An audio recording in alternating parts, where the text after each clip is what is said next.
सत्संगत जी, प्यार से कहना धन निरंकार जी।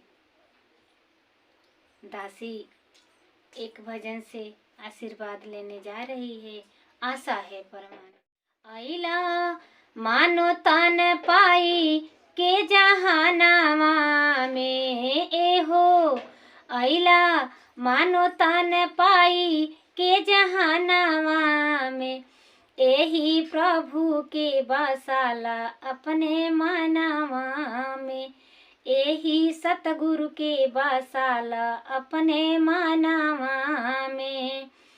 इन कर मोही माँ बजग में महान हो, भगतन के करे प्रभु हरदम कल्याण हो।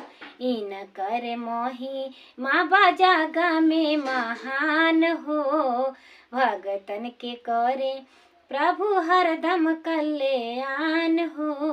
बनके कबीर बोले तानावा में, बनके कबीर बोले तानावा में, के बसाल अपने मानवा में, एही सतगुरु के बसाल अपने मानवा में।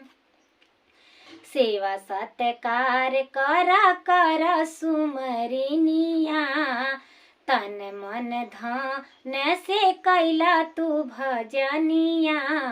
सेवा सत्कार करा कर सुमिरनिया, तन मन धन वहाँ से कैला तू भजनिया।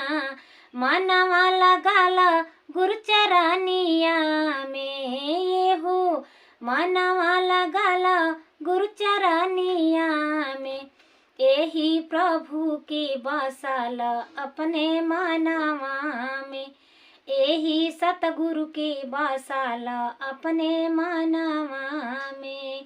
अइला मानो तन पाई के जहानावा में, अइला मानो तन पाई के जहानावा में, एही प्रभु के बसाल अपने मानवा में, एही सतगुरु के बसाल अपने मानवा में। सत्संग जी, प्यार से कहना धन्य।